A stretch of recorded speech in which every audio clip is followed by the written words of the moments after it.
저는 선진을 조사한 이 팀의 이정민이라고 합니다. 발표를 시작하도록 하겠습니다. 산업 분석부터 밸류에이션까지 순서대로 진행을 하도록 하겠습니다. 저는 돈육 산업의 미래에는 어떤 업체가 가장 유리한 입지를 선점할 수 있을까에 대해서 생각을 해보는 방식으로 기업을 선정하게 됐습니다.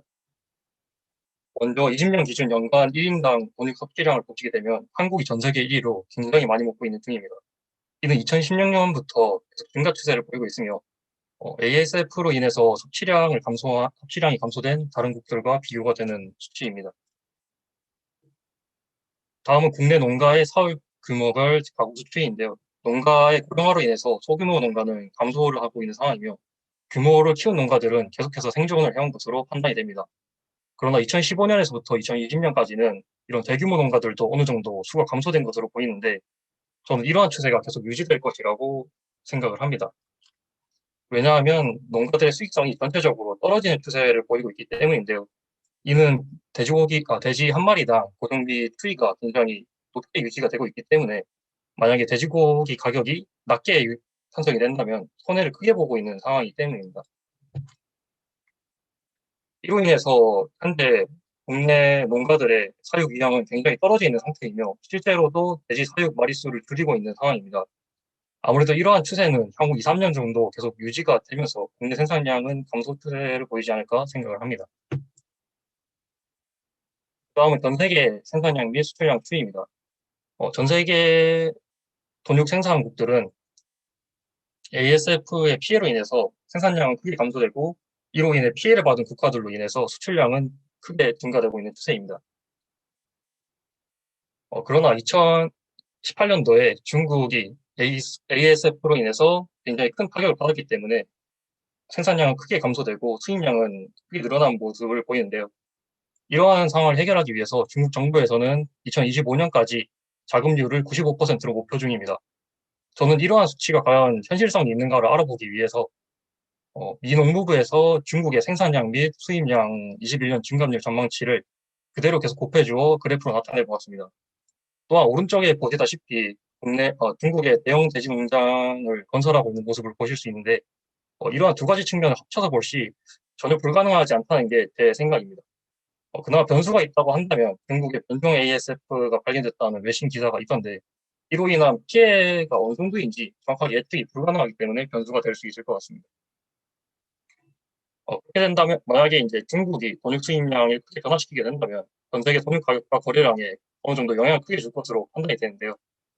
과거에는 중국의 수입량이 크게 증가를 해왔기 때문에 어, 전 세계 물, 전 세계 물량을 중국이 흡수하게 되고 국제 돈육 가격은 상승을 하게 됐습니다. 이로 인해서 한국의 수입량 감소 굉장히 낮은 상태를 유지하게 됐고 최종적으로 2020년까지 한돈 가격은 꽤 높게 유지가 됐습니다. 그러나 만약에 이제 앞으로 중국의 수입량이 감소가 된다면 국제 돈육 가격은 하락하게 되고 한국의 수입량은 증가되며 한돈 가격은 하락하게 됩니다. 그렇다면 이를 알고 있는 한국의 농가들은 경영을 포기하게 되고 모돈을 감축하게 됩니다. 이러한 추세가 계속 유지가 된다면 결론적으로는 공급량이 감소해서 한국 돼지고기의 가격은 상승하게 됩니다. 물론 여기에는 많은 변수가 존재하기 때문에 이러한 예측이 틀릴 수가 있지만 이를 농가들이 대비하기 위해서는 생산성을 올려 국제 동파 급변으로 인한 충격을 줄이는 게 필요해 보입니다. 실제로도 제가 토론 과정을 보니 그러한 측면으로 굉장히 많이 해결책을 모색을 하고 있지만 저는 이 부분이 해결 불가능하다고 봅니다. 왜냐하면 각국 PSI, MSI 수치를 보시게 되면 알 수 있게 되는데요. PSI란 어미돼지 한 마리당 연간 태어나는 새끼돼지 수이며 MSI는 판매 가능한 시기까지 생존한 돼지 수를 뜻합니다. 타국 대비 굉장히 한국이 생산성이 떨어지는 모습을 보이며 오른쪽에 보시다시피 생산비 및 사료비는 타국 대비 굉장히 높은 추이를 보이고 있습니다. 그렇기 때문에 1, 2년 내에 타국 대비 한국 농가들, 특히 소규모 농가가 개선을 하기란 굉장히 어려워 보입니다.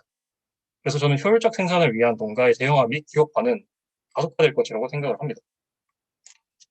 근데 오히려 반론으로 공급량이 줄어서 돈가가 크게 하락하는 상황이 계속될 수 있지 않을까라고 생각을 해볼 수 있지만 과거 한미 FTA 기준으로 한우 농가 수가 크게 급감함으로써 한우 가격은 오히려 크게 상승을 하는 추세를 보이고 있습니다. 그렇기 때문에 한국인의 돼지고기 섭취량은 여전히 증가 추세를 보이고 있다는 점과 합쳐서 결국 가격은 성장할 수밖에 없지 않나라고 저는 생각을 합니다. 그러나 한돈과 한우의 차이는 있기 때문에 그 점을 이 점을 분명히 봐야 되는데요. 먼저 첫 번째로는 돼지고기의 경우 비선호 부위가 약 70% 정도를 차지하고 있기 때문에 지금 이 재고량이 상당히 많이 쌓여 있는 상태입니다. 이걸 해결하기 위해서는 학교 급식 재개를 통해서 학생들이 많이 먹어줘야지 재고량이 감소가 되는데요. 향후 이 추이가 어느 정도로 많이 줄어드는지가 관건일 것으로 보입니다. 또한 두 번째로는 대형 유통업체들이 돼지고기의 경우 방리담의 전략을 펼쳐서 싸게 판매를 해왔기 때문에 갑자기 돼지고기 가격이 올라간다고 해서 이 업체들이 싸게 판매하기란 굉장히 어려운 상황입니다. 그래서 이 두 가지 요소가 돼지고기 가격의 상방을 맡고 있는 두 측면으로 보입니다. 그렇다면 이러한 상황에서 돼지고기가 양도산업 공급체인 중 어떤 부분이 가장 집약이 되어 있는지, 어떤 부분이 가장 이득을 볼 수 있는지를 확인해 보자 합니다. 중간 투입기 개수 수치를 보게 되면 돈육 생산 부분의 사료가 80%로 굉장히 압도적인 비중을 차지하고 있습니다. 그래서 저는 사료 부분이 양도산업의 핵심인 것으로 판단을 했습니다. 그러나 현재 각국의 공급 측면 문제로 인해서 농산물 가격이 크게 급등하고 있는데요. 이로 인해서 사료 가격 또한 결국은 증가할 수밖에 없는 상황입니다. 사료업체와 농가와의 분쟁은 격화되는 중이며 한국은 곡물을 대부분 수입해 오느라 3개월에서 6개월 뒤에 곡물가가 사료 가격에 영향을 미칩니다. 아마도 작년 상승한 곡물가로 인해 21년 6월 이후 추가 가격이 상승을 전망되고 있는 중인데 이로 인해서 사료업체와 농가의 분쟁은 더욱더 격화될 것으로 보입니다. 그래서 저는 이러한 상황에서 선진이라는 회사가 가장 좋을 것이라고 생각을 해서 가져오게 됐습니다. 설립일자는 1979년으로 하림의 계열사로 편입이 되어 있으며 주요 주주로는 피델리티와 한투밸류 등이 있습니다. 선진의 경우 사료를 생산해서 이 사료를 직영농장, 선진한마을, 거래농장에 판매를 하게 됩니다.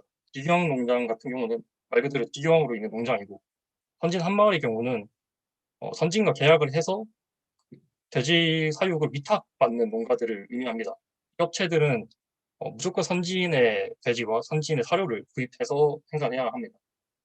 거래농장의 경우 일반 거래농장이기 때문에 어, 단순 소비자와 기업의 관계로 보시면 될 것 같습니다. 여기서 생산된 돼지를 도축하여 생고기로 만드는 것이 식육 부분이며 어, 그 후에 돼지고기를 가공하여 소세지나 패티를 만드는 게 육가공 부분, 또한 생고기를 직접적으로 판매하는 유통점도 일부 운영하고 있습니다. 그 이외에 이러한 국내 사업 영역 외에 해외 지부도 운영을 하고 있는데 해외 지부는 각국에서 사료를 생산하거나 농장을 운영하는 등의 일을 하고 있습니다. 현진의 매출 비중 추이를 보시게 되면 사료 부분이 굉장히 높게 편성이 되어 있고 나머지 부분도 비용잡기에 계속 성장을 지켜오고 있는 중입니다. 선진의 경우 양돈 부분 기술력 국내 1위며 국내 동물복지 인증 점유율 1위에 해당이 됩니다. 규제가 심화되는 상황에서 사전에 관련 기술과 안건들에 대하여 선제적으로 대응하여 잘 경영하는 중으로 보입니다. 또한 20년 돼지고기 브랜드 업체 중 유일하게 스마트 해썹을 인증받았는데 스마트 해썹을 받기 위해서는 전산화 및 빅데이터를 이용하여 식품에 문제가 생길 확률을 대폭 줄일 수 있어야 합니다. 이는 기존의 시스템을 잘 구축해왔기 때문에 정부에서 정한 기준만큼 추가적으로 기능을 더하여 빠르게 신청한 것으로 보입니다. 그림의 사진에서 보실 수 있다시피 이러한 축산 기자재를 판매하는 일들도 같이 하고 있습니다. 그 다음 투자 포인트입니다. 선진의 경우 수직 계열화를 가장 잘 이루는 회사라는 점인데 위에 그래프에서 확인하실 수 있다시피 선진의 사료 부분 영업이익률은 타업체 대비 굉장히 높은 추이를 보이고 있습니다. 이는 앞서 설명드렸던 선진 한마을이라는 존재 때문인데 이 농가들은 선진과 계약을 하여 경영을 지원받는 대신에 사료 및 정도는 선진의 것만 구매를 해야 됩니다. 이 관계는 마치 교촌치킨과 그 점주들과의 관계와 같은데 이로 인해서 가격 전가가 쉽고 혐오 시설인 양돈 농가에 대한 투자 비용을 감축시킬 수 있습니다. 제 생각에는 향후 경영에 어려움이 많은 농가들이 선진의 계열화 농가로 편입될 가능성이 증가될 것으로 판단을 하고 있습니다.